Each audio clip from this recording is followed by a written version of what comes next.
Boris Johnson's credentials as a leader have once again come under fire as a former MEP accused the PM of allowing the Bullies to take a mile when it comes to the ongoing fishing row with France. The accusation comes as the UK and Jersey issued further licenses to French fishing boats to trawl British waters in an apparent attempt to ease cross-channel tensions. The Brussels-imposed deadline of midnight on Friday for solving the post-Brexit fishing row passed without an agreement being announced. However, the British government has since confirmed talks on Friday evening between Environment Secretary George Eustace and Virginia Sinkovicius from the European Commission, resulted in more small boat licenses being granted. It followed several weeks of intensive technical discussions on licensing. June Mummery, former MEP for the East of England and founder of the Renaissance of the East Anglian Fisheries, condemned Mr Johnson and Lord David Frost's actions. Ms Mummery said, "So, David Frost rolled over and granted 23 more licenses, 7 pending.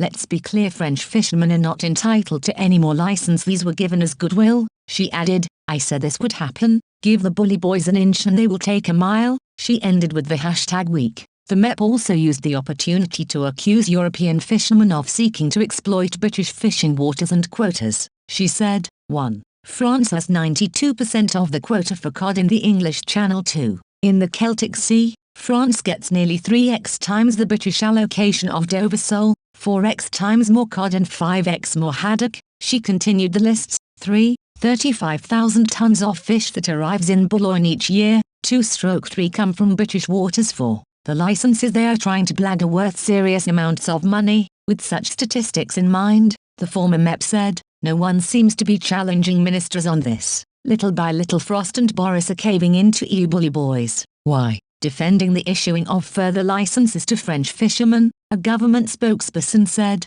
18 more licenses had been granted to replacement vessels that had been able to present new evidence of having previously fished in British waters. With 7 more boats under consideration, they added. Jersey had granted permanent licenses to an additional 5 vessels. France had threatened to press the EU to instigate legal action and trade restrictions against the UK if there was not a sign of goodwill in the fishing wrangle before the midnight deadline set by Brussels. It is unclear whether the UK's latest licenses offer will satisfy the French government's definition of a gesture of good faith in the talks. However, many French fishermen are still not happy and disillusioned that President Emmanuel Macron has not done more to obtain more licenses. The fishing row, which had involved French fishers blocking British access to ports on the continent, centres on licenses to trawl in UK and Channel Islands waters under the terms of Britain's post-Brexit trade deal with the EU, the Trade and Cooperation Agreement, TCA. The main source of contention is the number of licenses to fish in waters around the British coastline for smaller French vessels that can prove they operated there before Brexit.